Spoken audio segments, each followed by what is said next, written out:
জলকান্ডেশ্বর মন্দিরটি হল ভগবান শিবের উদ্দেশ্যে নিবেদিত একটি মন্দির, যা ভারতের তামিলনাড়ু রাজ্যের ভেলোর শহরের হৃদয়ে অবস্থিত ভেলোর দুর্গের ভিতরে অবস্থিত। কথিত আছে, একসময় সেখানে একটি বিশাল পিঁপড়ের ঢিবি ছিল, যা একটি স্বয়ম্ভূ শিবলিঙ্গের উপর গজিয়ে উঠেছিল। সেই জায়গাতেই বর্তমানে মন্দিরের গর্ভগৃহ অবস্থিত। এই পিঁপড়ের ঢিবিটিকে ঘিরে ছিল বৃষ্টির জলে জমে থাকা এক স্থির জলাশয়। বিজয়নগর সাম্রাজ্যের চিফটেন চীনা বোম্মি রেড্ডি, যিনি দুর্গটির নিয়ন্ত্রণে ছিলেন, স্বপ্নে ভগবান শিবকে দেখতে পান। স্বপ্নে শিব তাকে নির্দেশ দেন যে ওই স্থানে একটি মন্দির নির্মাণ করতে হবে।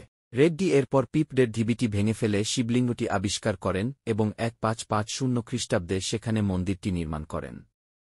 যেহেতু শিবলিঙ্গটি জলের মধ্যে ছিল, তামিলে কি জলম কি মানে জল, তাই দেবতার নাম রাখা হয় কি জলকান্ডেশ্বরর অর্থাৎ ই জলে অধিষ্ঠিত ভগবান শিব। এই মন্দিরটি বিজয়নগর সম্রাট সদাশিবদেব মহারায়ার 1540-1572 খ্রি. রাজত্বকালে নির্মিত হয়। মন্দিরে ভগবান জলকান্ডেশ্বরের পত্নী শ্রী অখিলান্ডেশ্বরী অম্মার মূর্তিও রয়েছে। জলকান্ডেশ্বরর মন্দিরটি বিজয়নগর স্থাপত্যের এক উৎকৃষ্ট নিদর্শন। এর গোপুরম, মন্দিরের মিনার, অসাধারণ খোদাই করা নকশা, সমৃদ্ধ পাথরের স্তম্ভ, বিশাল কাঠের ফটক এবং চমকপ্রদ মনোলিথ ভাস্কর্য রয়েছে। এই বিজয়নগর শৈলীর ভাস্কর্যগুলো থাদিকম্বুর সৌন্দররাজ পেরুমাল মন্দির, কৃষ্ণপুরম বেঙ্কটাচলপতি মন্দির, শ্রীভিল্লিপুত্তুর দিব্যদেশম এবং আলাগার কয়েল মন্দিরের ভাস্কর্যের সঙ্গে সাদৃশ্যপূর্ণ। মন্দিরের গোপুরমের উচ্চতা 100 ফুটেরও বেশি।